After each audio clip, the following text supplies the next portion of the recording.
Assalamualaikum warahmatullahi wabarakatuh. Saya Rohman, calon guru penggerak angkatan 9 dari SD Negeri 01 Padang-Dajawali, Kabupaten Tulang Bawang. Video ini adalah penerapan praktek segitiga restitusi untuk menyelesaikan permasalahan di sekolah saya. Sebagai informasi, segitiga restitusi adalah suatu proses dialog yang dijalankan guru atau orang tua agar menghasilkan murid yang mandiri dan bertanggung jawab. Terdapat tahapan segitiga restitusi, yaitu menstabilkan identitas, validasi tindakan yang salah, dan menanyakan keyakinan. Pada tahap menstabilkan identitas dilakukan berdasarkan prinsip membuat kesalahan adalah bagian proses pembelajaran yang nantinya akan menggeser identitas gagal ke identitas sukses. Selanjutnya tahap validasi tindakan yang salah dilakukan dengan berdasarkan prinsip setiap perilaku berupaya memenuhi suatu kebutuhan tertentu. Guru akan bergeser dari pemikiran stimulus respon menjadi proaktif, sehingga dengan mengenali dan mengakui kebutuhan murid akan memperbaiki hubungan dengan murid. Tahap terakhir adalah menanyakan keyakinan. Pada tahap ini, murid akan diberikan pertanyaan-pertanyaan bermakna untuk memunculkan motivasi intrinsik, sehingga mampu mengaitkan keyakinannya dengan tindakan yang salah. Kasus pertama, Sila sering diganggu temannya, ia tidak terima dan tidak dapat menahan emosinya. Berikut skenario penyelesaian masalah dengan segitiga restitusi. Selamat siang Sila. Selamat siang, Pak. Oke, Bapak tadi dapat laporan nih dari teman kamu, katanya kamu bertengkar dengan Alif. Apa yang terjadi Sila? Itu Pak, si Alif mengganggu saya terus. Saya sedang mengerjakan tugas, tiba-tiba Alif mendorong meja saya. Buku dan alat tulis saya jatuh berantakan di lantai. Ya saya marah, Pak. Oh begitu. Bapak mengerti dan sangat paham perasaan kamu. Ya, Bapak juga akan melakukan hal yang sama jika Bapak ada di posisi kamu. Lalu pada saat itu, apa yang kamu lakukan terhadap Alif, Sila?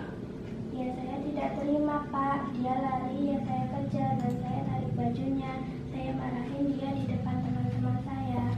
Oh begitu ya. Tentunya apa yang kamu lakukan itu pasti ada alasannya kan?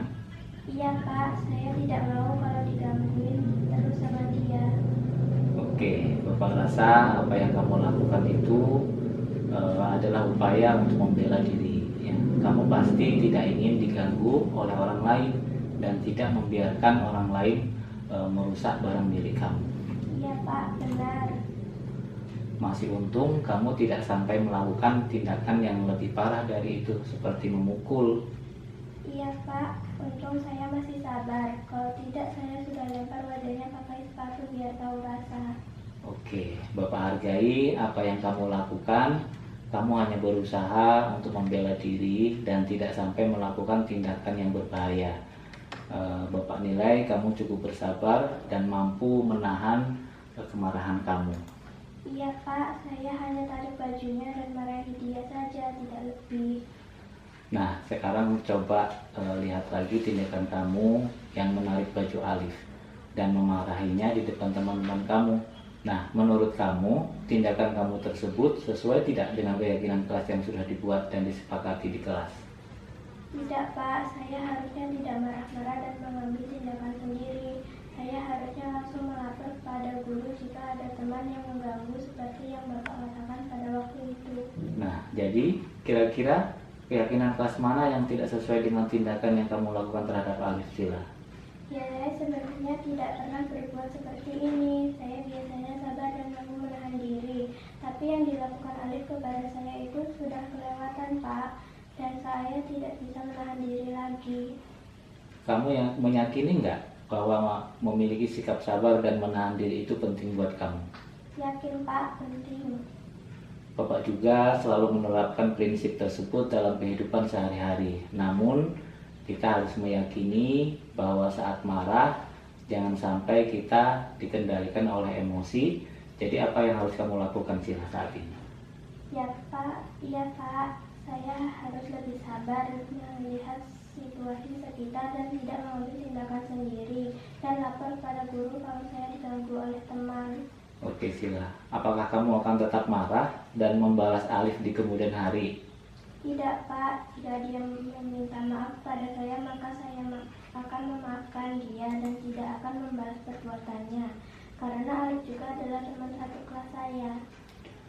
Apa yang kamu sebutkan untuk memperbaiki masalah ini sudah baik, Sila. Tentunya memaafkan orang lain dan tidak menaruh dendam itu adalah sikap yang baik.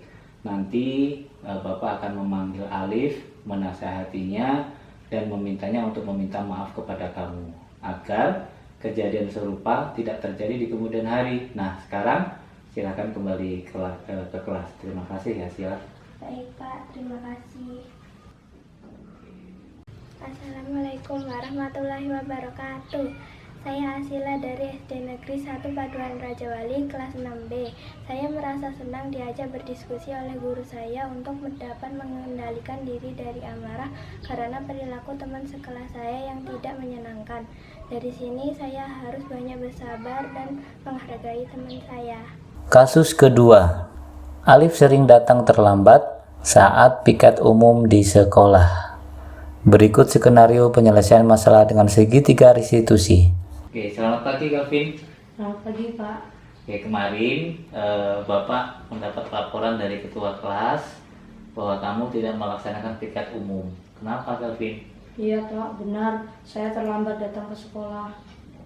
Apa yang membuat kamu sampai datang terlambat ke sekolah? Begadangkah atau kamu bermain game sampai lupa waktu? Iya, Pak. Saya bermain game sampai larut malam dan paginya saya terlambat bangun dan saya terlambat datang ke sekolah. Nah kan, ternyata selain kamu tidak melaksanakan piket umum, kamu juga datang terlambat dan tidur larut malam karena bermain game. Nah, masih bagus kamu tetap datang ke sekolah.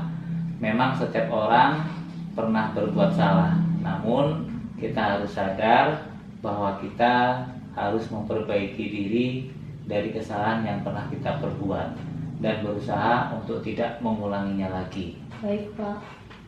Nah, menurut kamu bagaimana cara memperbaiki kesalahan kamu, Kelvin? Saya akan berangkat lebih awal agar dapat melaksanakan piket umum sesuai jadwal. Kamu tahu keyakinan kelas yang kita sepakati? Tahu, Pak. Nah, kalau tidak melaksanakan piket umum dan datang terlambat ke sekolah sesuai dengan keyakinan kelas kita enggak? Tidak, Pak. Oke, menurut kamu keyakinan kelas apa yang sudah kamu langgar? Tanggung jawab dan disiplin. Nah, menurut kamu sikap tanggung jawab dan disiplin itu penting nggak untuk diri kamu? Penting, Pak, karena saya bisa datang ke sekolah tepat waktu dan menjalankan piket umum sesuai dengan kesepakatan kelas. Betul, Kelvin. Disiplin dan tanggung jawab itu penting dan sangat bermanfaat untuk kita. Kita bisa menjadi orang yang tepat waktu, menghargai orang di sekitar kita, melatih rasa kepedulian, dan tentunya kita akan menjadi orang yang dipercaya. Saya mohon maaf, Pak. Saya akan berusaha untuk lebih disiplin dan lebih bertanggung jawab. Baiklah, kamu sudah menyadari kesalahan kamu dan meminta maaf. Lalu bagaimana caranya agar kamu tidak terlambat lagi datang ke sekolah, Kelvin? Saya tidak bermain HP hingga larut malam. Saya akan tidur lebih awal dan bangun lebih pagi. Oke, bagus Kelvin. Tetap semangat ya.